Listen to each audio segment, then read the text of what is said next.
Welcome back, survivor. If you can hear this, it means you're still alive. This is Jack's Nightmares, and this is your next story.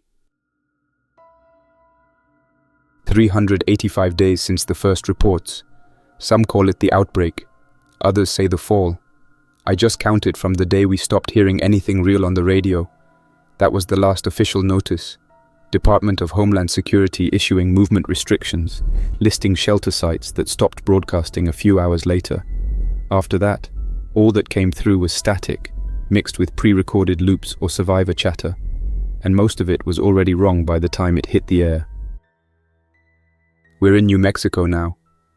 What used to be a truck stop on a forgotten stretch of Interstate 25, halfway between Socorro and Truth or Consequences. Desert terrain, bone-dry wind, no major cities nearby. We picked this spot on purpose. Less traffic meant fewer infected, and fewer infected meant we could survive long enough to matter. The gas station itself was partially collapsed by the time we arrived. Fire damage from some abandoned tanker still visible across the southern edge of the pavement. The upper lot had 2 buried diesel tanks, rusted but not breached. That was the difference between living out here and dying like the rest. I used to work prison security in northern Arizona. Medium classification facility, mostly narcotics and possession charges. When the first infected showed up in Tucson, there was no warning, no drills, a few rumors about a hospital lockdown. 2 days later, prisoners started dropping during chow. Then they got back up. Not just convulsions, not overdoses. They attacked.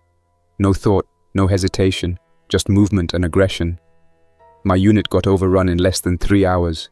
I don't remember how I got out.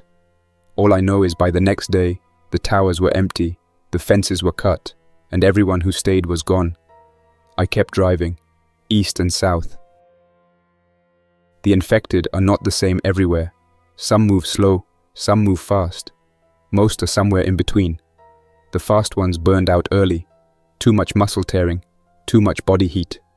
They couldn't keep going more than a week or 2. But the walkers, the ones that stayed upright without sprinting, they lasted. Skin blackened in the sun, clothing fused to dried tissue, joints blown out from repeated impacts, but still upright, still walking. They follow noise, blood, or movement. Sometimes nothing. Sometimes they just stand for days until something draws them forward. They don't rot fast in the desert. Too dry, too cold at night. Too little bacteria to finish the job. We're 9 people here, maybe 8 now, depending on how long Javier lasts. He caught a blade to the side last week, a trade gone wrong. Not from infected, from people. That's the real threat. The dead are predictable, the living are not. We've reinforced this place with steel signs, tire walls, concrete blocks and scrap fencing. Everything bolted, welded, or wired in place. The guard tower rises above it all, 30 feet up, 4 sides, sandbagged platform, no luxury. I do first shift every morning from 0600 hours until noon, not because I like it, but because I trust myself more than anyone else on lookout. The weather's been swinging hard lately, freezing at night, mid-70s by afternoon. That screws with our gear. Solar panels fail to catch proper charge when dust coats them, and the backup battery banks only hold enough to power the perimeter lights and a few tools. Refrigeration depends on diesel. Our meat, insulin, and other medical supplies are stored in a walk-in freezer Thomas rewired using coils pulled from old soda machines. It works, but only as long as the generator stays running. Lose that, and we lose more than just cold food. Thomas is our mechanic. He's 43, built like he used to move speaker cabinets for a living. Turns out that's exactly what he did. Concert setup, outdoor rigging, crew jobs all over the Southwest. Knows engines better than anyone I've worked with. He keeps the generator breathing. Every morning, he walks the lines, tests the gauges, taps the casing with a screwdriver and listens. If something's off, he hears it before anyone else sees it. Ria handles negotiations. She's in her early 30s, convoy born, ran with traders up and down Route 85 before most of them got gunned down in a canyon north of Las Cruces. She survived by shooting through the windshield of her own truck to get away. Tough, smart, keeps ledger books on everyone who trades here, Flags, codes, quantities. Knows if someone tries to trade the same antibiotics they stole from a different group 2 weeks earlier.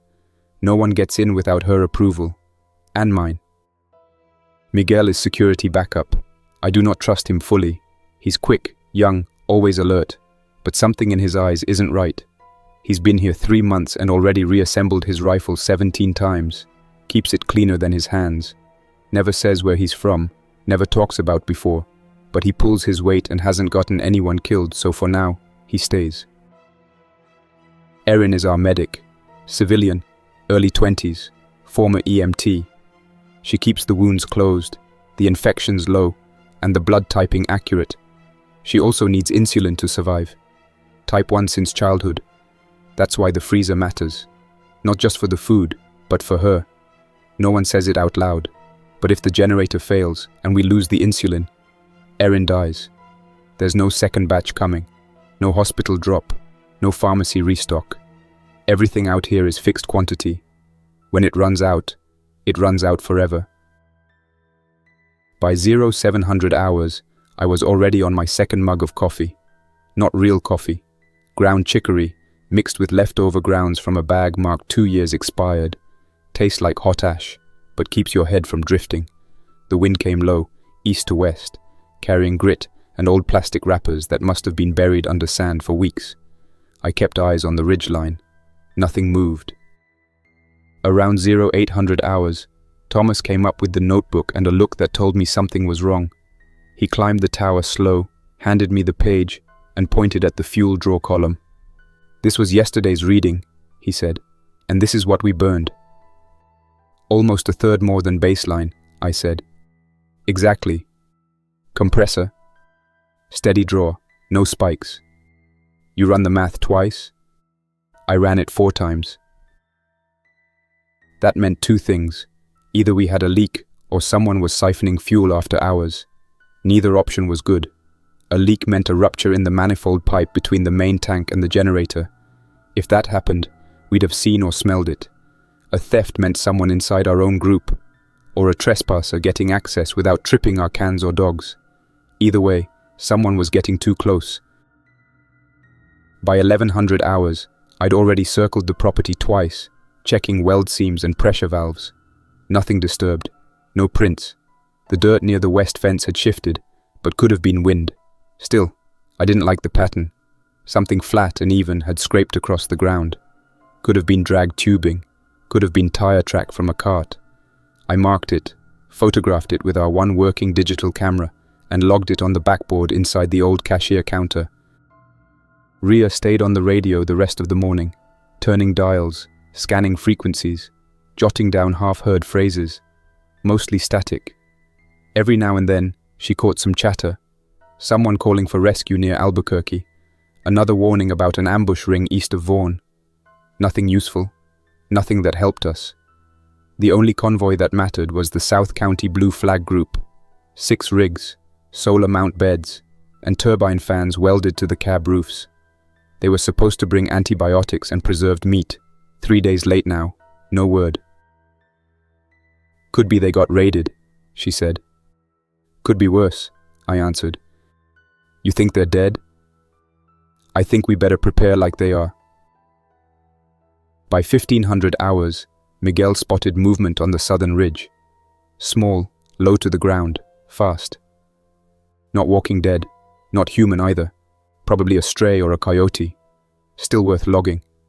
We ran a thermal scan from the tower, but the battery pack in the scope blinked red before we got a proper lock. That night, Erin did final fridge checks and came back with numbers that made my skin crawl. "Fridge is holding at 43 degrees Fahrenheit," she said. "What's the cutoff?" 40. Below that is stable. Above that, shelf life starts shrinking fast. "How long's it been creeping?" 3 days, same as the missing convoy. "You think someone's cutting our diesel to hide it?" "I think someone's playing a game we cannot afford." I watched the south fence myself that night. Not from the tower, too exposed. I crouched beside the stack of steel drums we used to block line of sight from the highway. Around 2200 hours, a set of headlights blinked once, then cut, far off. No engine noise. Then shapes, maybe 4 or 5, slipped into view, walking slow, heads low, using the shadows. I stayed crouched beside the drums, rifle braced, eyes forward. The wind dipped and shifted again, dry, coming from the east, just strong enough to rattle the edge of the tarp covering our western propane line. I didn't move. The shapes came closer, slow and careful, not walking in formation, but not straying either. That meant planning. These weren't panicked runaways or mindless infected. These were people, cautious ones. Their silhouettes passed the old road sign we used as a boundary marker, 200 feet out. 4 on foot, 1 pulling a handcart. Small wheels. I couldn't see much, but the posture told me they weren't limping or staggering. No injuries visible. I counted them again just to be sure. 4. Then the 5th shape emerged from behind the cart. Smaller, barely moving, carried in someone's arms. Rhea stepped into view behind me, moving slow so I wouldn't startle. She had her sidearm holstered, but her right hand hovered near the grip. She looked at the silhouettes, then crouched behind the far end of the drum stack. "I saw them from the catwalk," she said. "They're heading for the main gate. No lights, no sound. That worries me." "They're moving like they've done this before," I said. "They know not to use flashlights. They're avoiding the gravel line too. Either scouted it, or they've hit places like this before." "You want to meet them at the fence?" "No, let them come. Let's see how they act when they get a closer look at our walls. That'll tell us more than any questions." She nodded and slipped off toward the radio shack, probably waking Miguel or Thomas, maybe both. I stayed where I was and kept watching. The figures reached the bottom of our entrance slope at around 2300 hours. They paused there for nearly a minute. One lifted his hands and waved them slowly side to side. Then he knelt and adjusted something under the handcart. Another held up a flashlight, but didn't turn it on. I tapped my headset and spoke low. "South approach, 5 total, 1 child, cart loaded, no weapons visible. No signs of infection, no erratic movement." "Copy that," Thomas answered. "Miguel's heading to the left tower. Rhea's got your 6. Don't act unless they cross the line." The line was the outer ring, an invisible mark we'd estimated around 100 feet out. It wasn't actual fence, but we buried nails, screws, and broken glass in the sand at uneven depths so we'd hear the crunch before anyone made it to the real perimeter. At 2300 hours and 15 minutes, the lead figure stepped forward again. He moved slow and calm, arms high. Then finally, he spoke, loud enough to hear, but not loud enough to echo. "We are not infected. We are not armed. We are asking for trade." I stood up behind the drums and moved out just far enough to show myself under the tower light. "Stop where you are. No closer." "Copy that," the man said. "We're staying here." He lowered his arms, turned slightly, and pointed back to the cart. "We've got food," he said. 4 cases of canned vegetables, 3 gallons of water, some antibiotics. We just need fuel. Small amount. The way he said it was too rehearsed, too tidy. I watched his stance, the way he shifted weight between feet. Didn't look nervous. Looked patient. Experienced. That was the problem. Only raiders practiced lines like that. Rhea stepped up beside me, hands visible. She kept her voice flat but clear. "You said you have antibiotics. Which kind?" "Doxycycline, a few amoxicillin. Nothing expired." "Where'd you get it?" "Clinic south of Sierra Blanca. Old vet's office." I whispered low. "That clinic was stripped 3 months ago. We heard it from a white flag group heading north." "Could have been restocked," Rhea muttered. "But I don't believe it either." She turned back toward the fence. The figures stayed still, waiting. One of the women now held the smaller figure upright. The kid looked limp, pale, could have been unconscious or worse. "We've got a sick child," the man said. "She's diabetic, needs insulin. We'll trade everything we have for a few doses." Too convenient, I said quietly. They knew what we'd value most. Ria stared for a long time before answering. You stay right there, she said. No one gets closer until we verify. Verify how? The man asked. By waiting. That wasn't protocol, but it was safer than inviting them to the gate. We had no scan kits. We couldn't do blood work. We could only watch. And waiting long enough usually brought the truth out. We left Miguel on overwatch and headed inside. Ria radioed Erin to prep for a potential medical contact, but didn't tell her the full situation yet. Thomas met us in the main room with the fuel logs.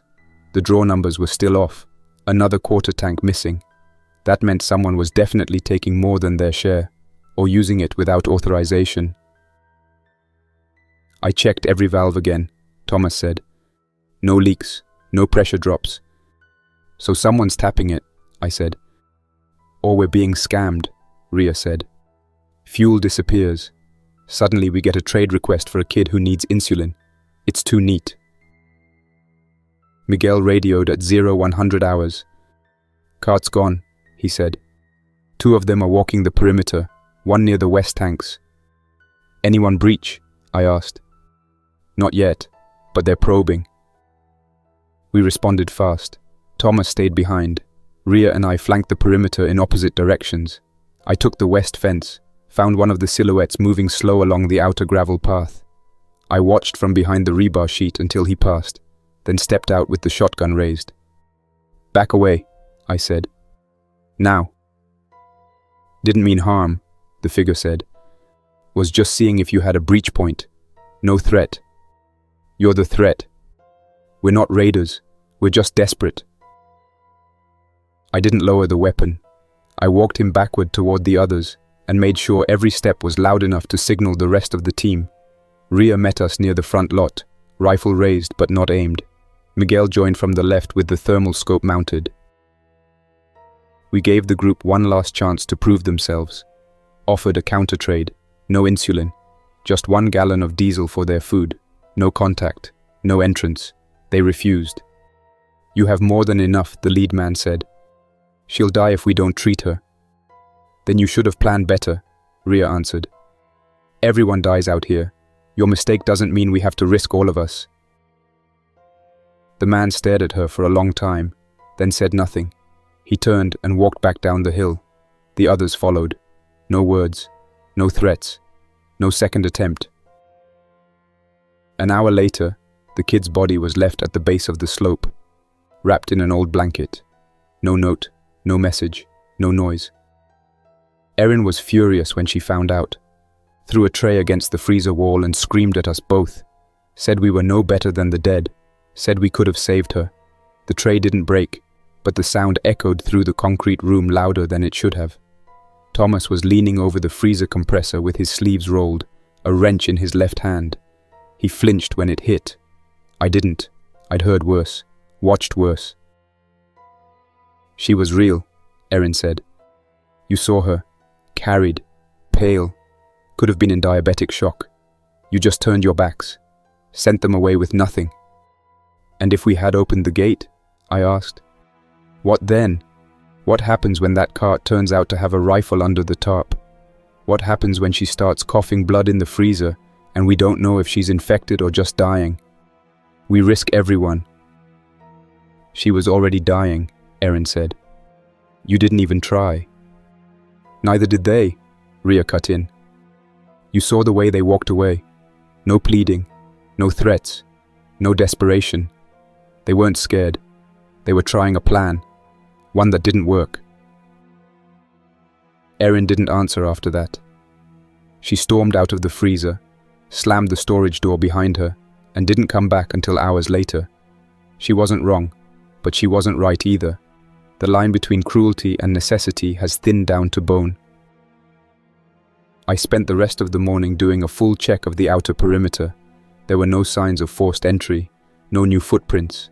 The soup cans still hung from the wire. The empty steel drumline hadn't shifted, but something still felt wrong. I knew enough about bad men to know when they weren't finished, and whoever they were, that group wasn't finished.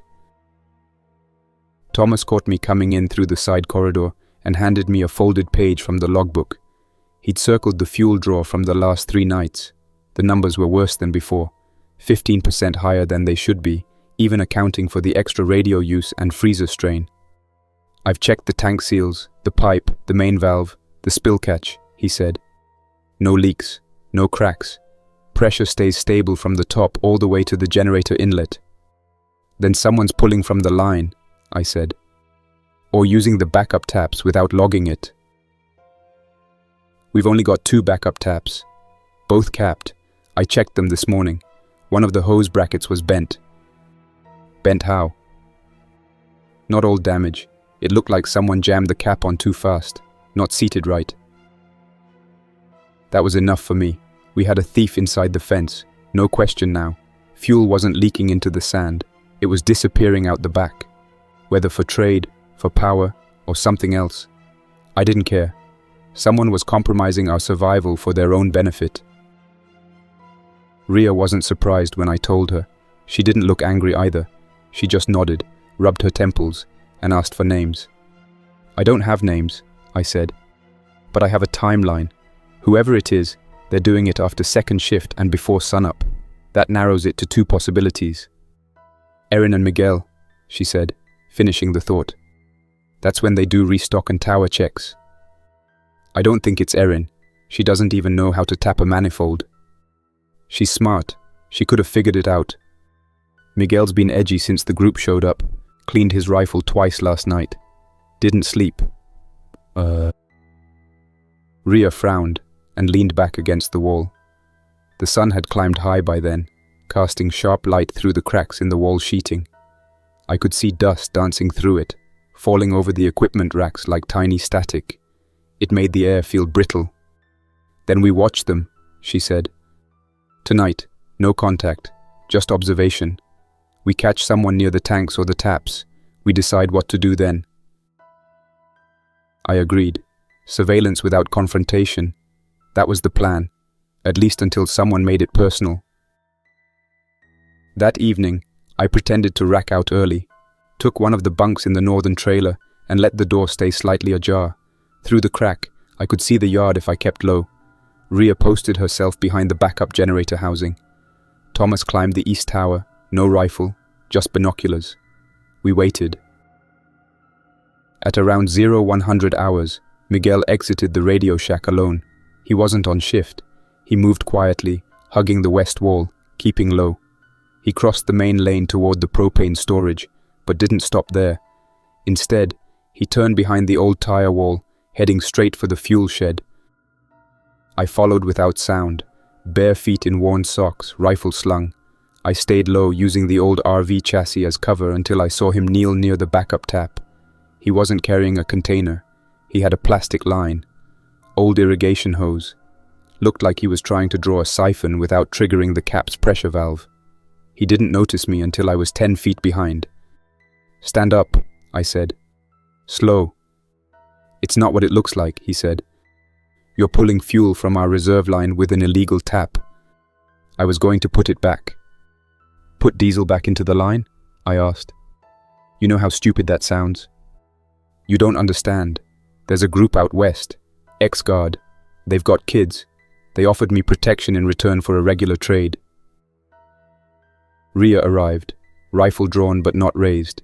She didn't say anything, just watched. "You're trading our fuel for promises," she said finally, "while we burn diesel to keep people like Erin alive.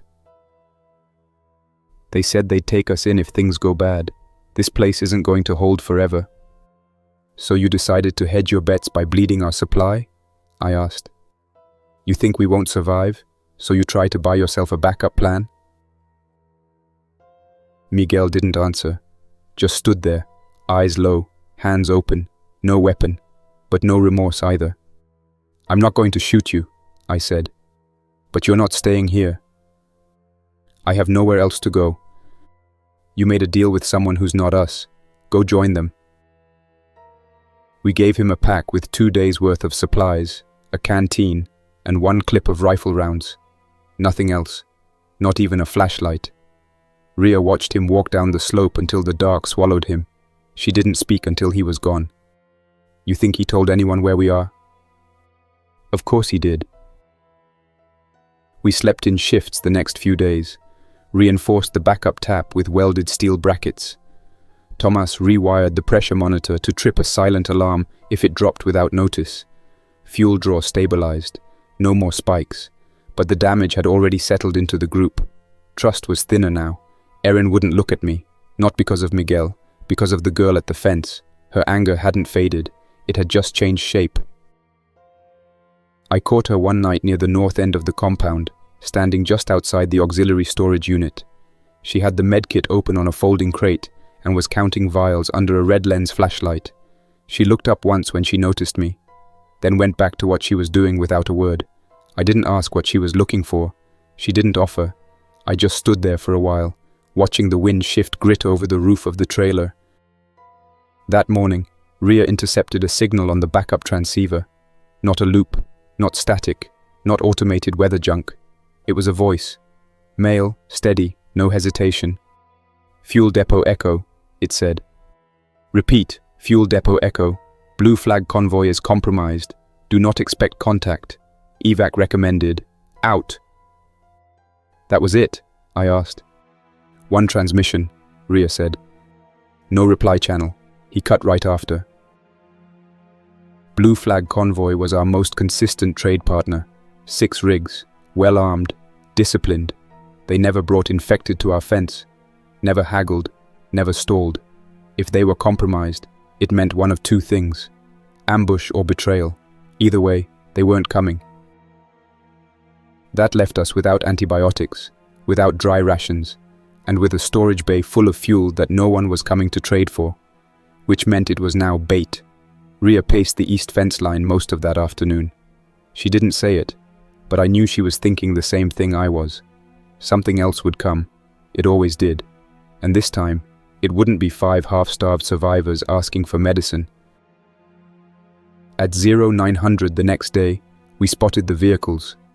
2 trucks, 1 armored personnel carrier, sand-colored paint, no markings, grates bolted over the headlights, chains welded along the bumpers. They came in slow, engines rumbling but not revving, the kind of slow movement that isn't afraid of being seen. They weren't using a convoy flag either. No symbols, just dull grey canvas covering the sides of the trucks. Erin called us from the lookout. We've got approach, she said. Not infected, vehicles, 3 total, coming from the southwest, following the I-25 bypass trail. Mark it, I said. No movement on our side until they show intent.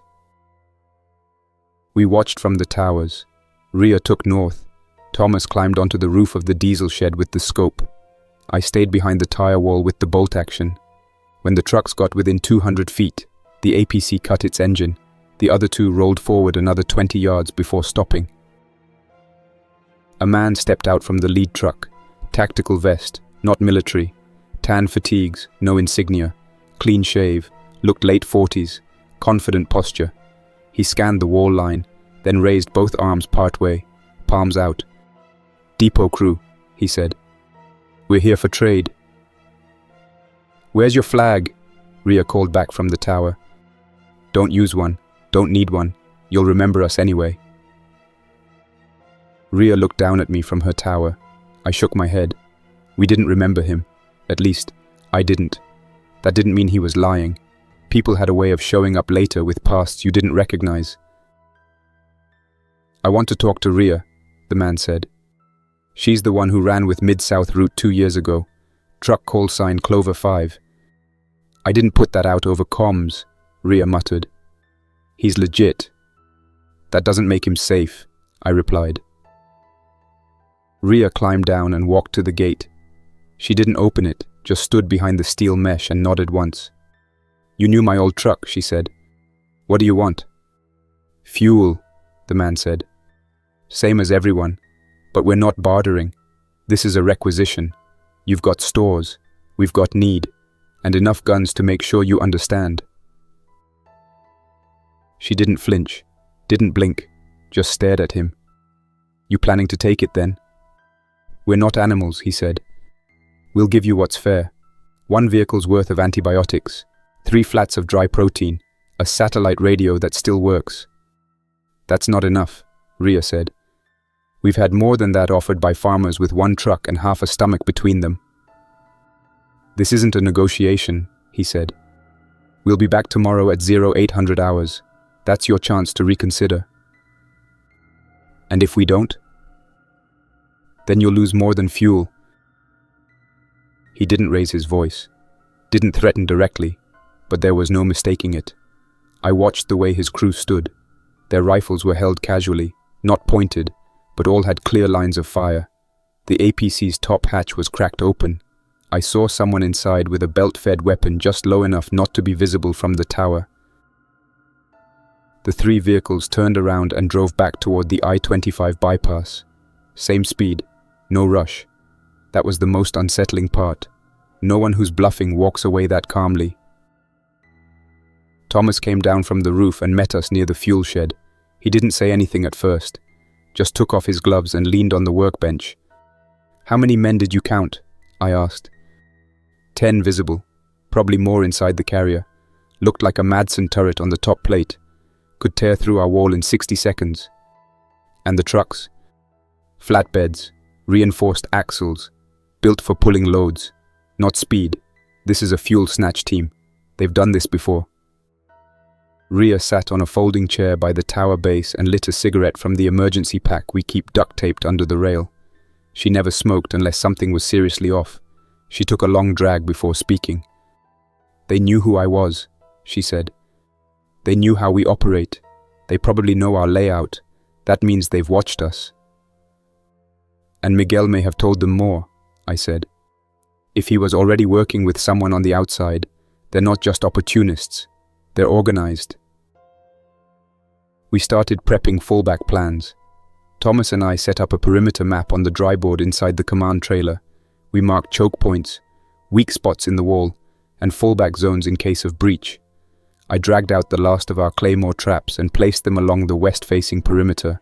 Ria loaded every magazine we had. Erin said nothing, just locked herself inside the freezer room and reorganized the entire med station.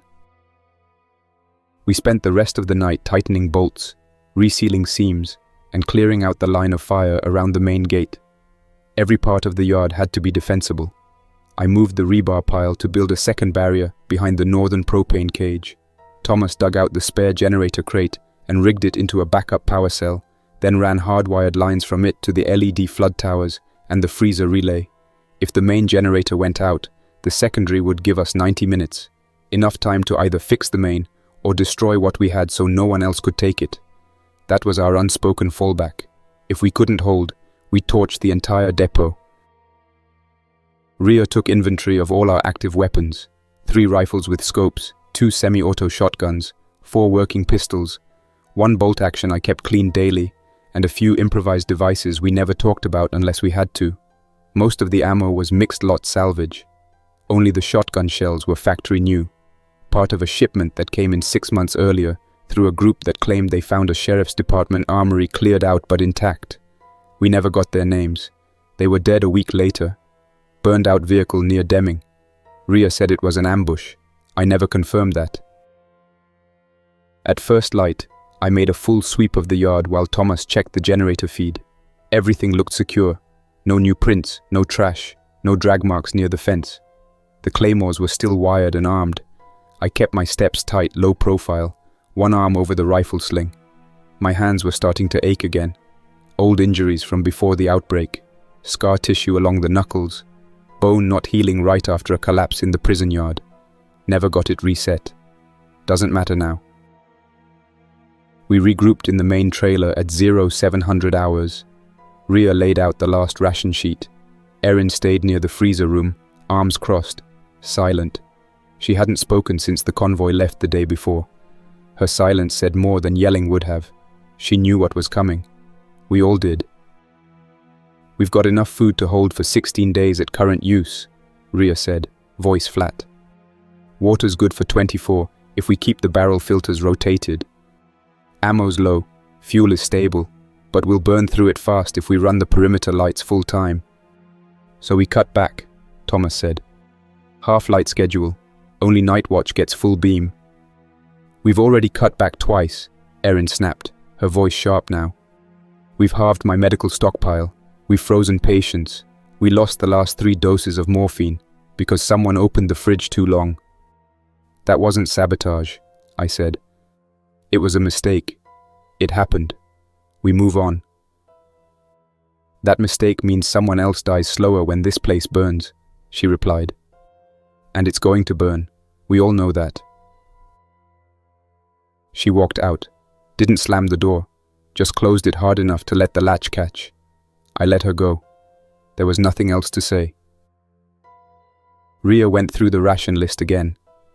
We had enough dry rice for 8 days, powdered protein mix for another week if we stretched it. The issue was meat. Frozen packs were thawing faster. The compressor belt Tomas had patched last month was slipping again, and no one had anything close to the right size. Tomas was already reworking the airflow path with salvaged fan blades, but it was only a matter of time before the temperature rose high enough to ruin the freezer altogether. Without constant diesel, the entire system failed. We start a rotation, Ria said. 1 hot meal a day, rice and powder for breakfast, beans or preserved packs for evening. Anyone pulling double shifts gets an extra protein bar. That's going to go over well, Thomas muttered. We're already stretched. Now we tell people their dinner's dry powder and water.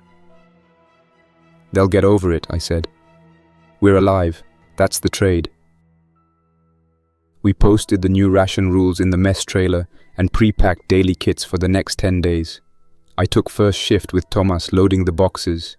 We sealed everything in numbered crates and marked them by day. That way no one could sneak an extra without knowing it meant stealing from the future. The only one who didn't come in to check the schedule was Erin. I found her later near the north drainage pit, sitting on an overturned water barrel, legs pulled tight to her chest. She had the shotgun across her lap, not raised, not cocked, just resting there like a weight.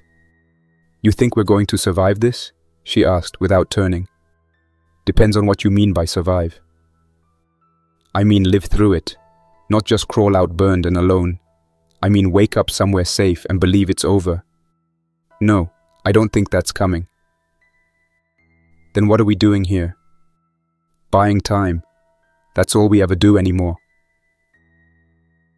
She didn't speak after that. I walked away because I had nothing else to offer her. Ria might have had better words. Thomas might have lied well enough to ease her nerves. But I wasn't going to tell her the world would heal. That's not where we were anymore.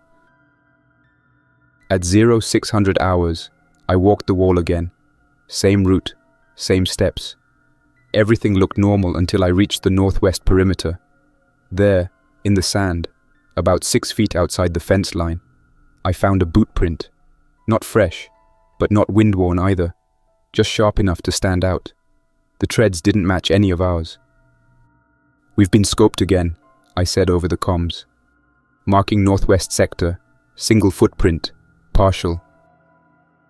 Copy, Thomas replied. I'll reroute power to the floodlight tower, give you more coverage. I didn't wait for dark. That print was meant to be found. They wanted us to know they were watching. It was psychological, an old prison trick. Make the guards nervous so they make mistakes. We didn't have the luxury of mistakes. That night, the tension started cracking through the crew. Thomas snapped at Ria over generator load priority. Erin stopped responding on comms. I caught her once switching out a first aid bundle without logging it. When I asked, she just stared and said nothing. She knew I wouldn't shoot her for it, and she didn't care if I filed a report. Then, after the midnight cycle, the alarm tripped. Not the fence, not the outer cans, the pressure monitor. We moved fast, full sweep, Ria from the west, Tomas from the south, me from the east. No sign of intrusion, no tools left behind.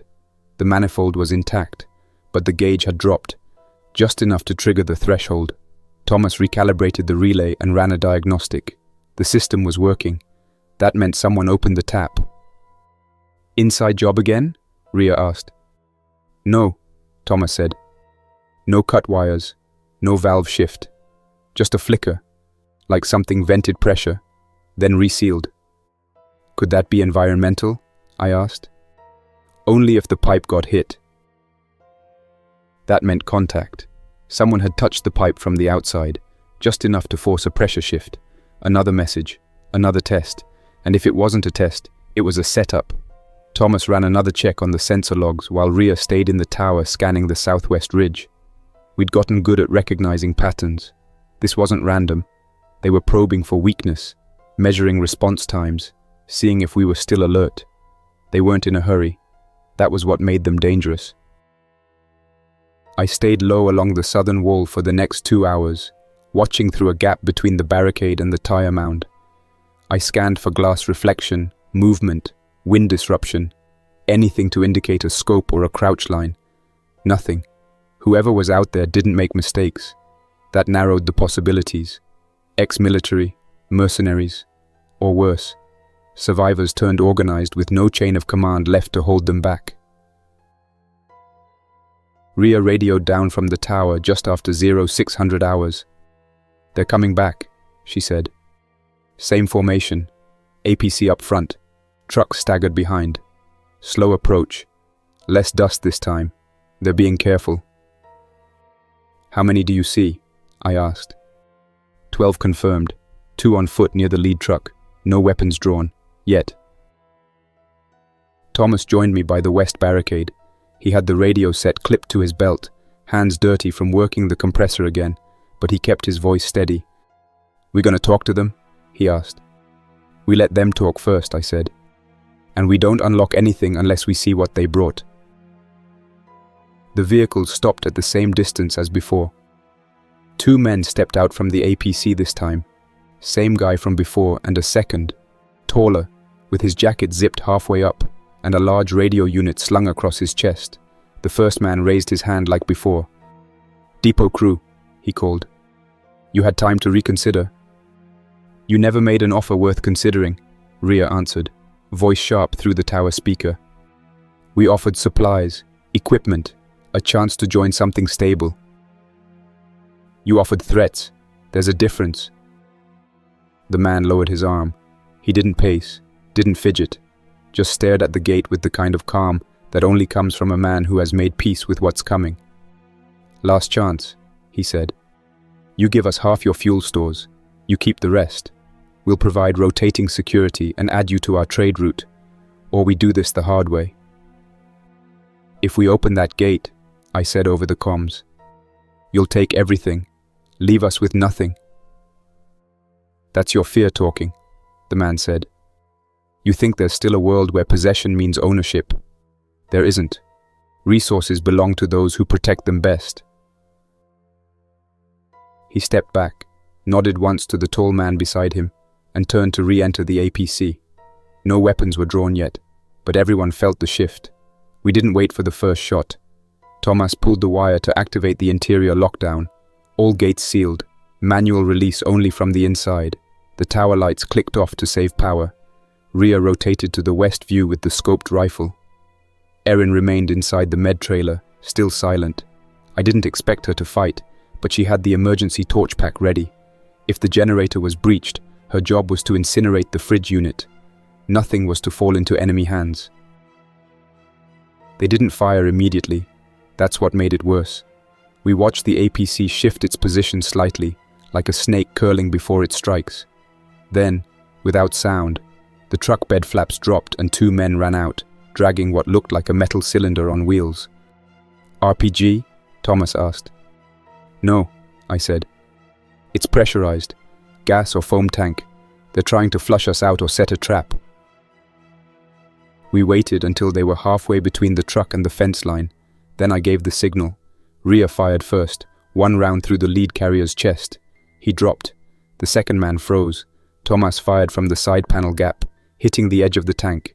It hissed, spun once, then ignited in a burst of heat and gas. Not explosive, but bright. A flare meant to disorient or mask movement. From that point on, it went loud. The APC turret rotated and opened fire, short controlled bursts, not automatic spray. The first impact hit the west barricade. Sandbags shredded, metal sparked. I ducked and returned fire, aiming for the driver's slit. Couldn't see anything through the reinforced plate. Useless. Rhea took out 2 more, foot soldiers trying to flank left. The rest of the crew moved fast, trying to breach the gate. They had bolt cutters and handheld torches. Thomas shouted through the comms. "Front gate's taking damage. They're cutting through the latch. I need 30 seconds to hotwire the flame lines." "Do it," I said. "We'll cover you." I moved between the concrete barricade and the tire pile, switching to the short-barrel shotgun. One got through the outer wire and made it within 30 feet of the fuel shed. He raised a rifle. I fired once, caught him low. He dropped hard and didn't move again. Rhea switched to her secondary, picked off another by the rear storage bay. The turret kept hammering. One round cracked through the edge of the metal roof and split the support post. Thomas rolled under the generator housing and yanked the ignition cord for the flame rig. 2 seconds later, the fuel trench lining the west wall lit up. A solid line of fire arced across the open dirt. 2 attackers backed off immediately. One screamed and went down trying to cross it. Inside the compound, Erin finally moved. I heard her voice over the secondary radio. "Freezer holding. Temp is rising. I've got the torch canister ready. Generator lines are still live. Say the word." "Not yet," I said. "Only if we lose the west wall." We kept holding. 10 minutes of gunfire, then a pause. The kind of pause that meant either retreat or regrouping. We took stock. Rhea had 2 empty mags. I was down to 4 shells and a half clip for the bolt action. Thomas had a shrapnel cut along his side, but said nothing about it. Erin had barricaded the med trailer and sealed the internal lock. Then came the breach. Not through the front, not through the wall, through the fuel runoff pit. The concrete slab had a gap we never noticed, small enough to miss in planning, wide enough for a thin man to crawl through. They used it. The first warning was the alarm, then the scream. One of them had made it through, silent, fast, into the generator housing. Thomas turned and fired, but the shot went wide. The intruder slammed him with the butt of a rifle and ran toward the fuel rig. I was already moving. I cut the corner hard, fired twice. First hit missed, second caught him in the leg. He fell. I closed the distance and finished it. Thomas was still conscious but bleeding fast. I grabbed him by the jacket and pulled him behind the compressor block. Rhea covered us from the tower. I didn't have time to patch the wound, just stuffed gauze and wrapped it tight. His breathing was shallow. He didn't speak. We radioed Erin. "Initiate torch protocol," I said. "Light it if they breach the rear line." "I'm already on it," she said. "Fridge stock is prepped. Burn time will be 20 seconds. Another explosion rocked the east fence. The APC was still firing, but their ground crew was gone. Most were dead or scattered. 2 were pinned behind their own truck, unable to move. Then came the siren, high, cracked, from their own unit. A signal to fall back. The turret rotated once, held for a few seconds, then powered down. The vehicle reversed slow, deliberate, dragging one of the shot-up bodies with it as it cleared the slope. Within 2 minutes, all 3 rigs were gone. No more muzzle flashes. No more boots in the dirt. Just smoke hanging low across the fence and a thick smell of burned oil riding the morning wind. Rhea lowered her rifle but didn't speak. Her stance was stiff, controlled. She walked along the north edge of the barricade, eyes scanning everything that still moved. I saw her stop near the body we dropped by the compressor shed, the one who tried to breach the generator. She crouched beside it and pulled a battered notebook from the man's side pouch. She flipped through it fast, then tucked it into her vest and stood again. I stayed with Thomas. His breathing had gone shallow before the fighting even ended, and by now it was barely there. Erin arrived with a medkit, sweat streaking the dust on her face. She kneeled next to him, checked the dressing I'd done, and didn't bother rewrapping it. One look was enough. "Too much damage," she said quietly. "He's bleeding into the cavity. Nothing I can do." "Painkillers?" I asked. "Already gave him the last oxy from the freezer." Thomas opened his eyes once more, focused on something past me, toward the ruined vehicle line. He tried to say something but couldn't form it. Erin leaned close, pressed a hand to his chest, and whispered something I didn't hear. A few seconds later, he stopped breathing. We wrapped his body in one of the welding tarps and sealed the ends with scrap wire. I carried him to the burn pit myself. Ria followed with the flare gun. We didn't speak, no ceremony. Just stood back and lit the flame. The tarp caught quick. Oil-soaked canvas burns hot. The smoke twisted up into the pale sky, and for a moment, the wind died enough that it rose clean into the air without breaking. The depot didn't feel like ours anymore. Even with the enemy gone, the walls didn't feel solid. The air inside the fences felt thinner, as if something had been pulled out with the blood. We did a damage check. Outer gate was torn, 2 locks gone. North floodlight mount bent, cables melted from the flare gas. Shotgun impact shattered the observation deck glass in the main tower. The generator was still intact, but a bullet had scored the steel housing. Erin patched the hole with foil and waterproof tape. It would hold, for now. We scavenged what we could from the attackers' dead. Some had tattoos, military, not recent. Others carried tags marked with unit names that didn't exist anymore. Their weapons were mixed. Some standard issue, some field modified, others clearly bartered. No clear allegiance, just well-organized desperation.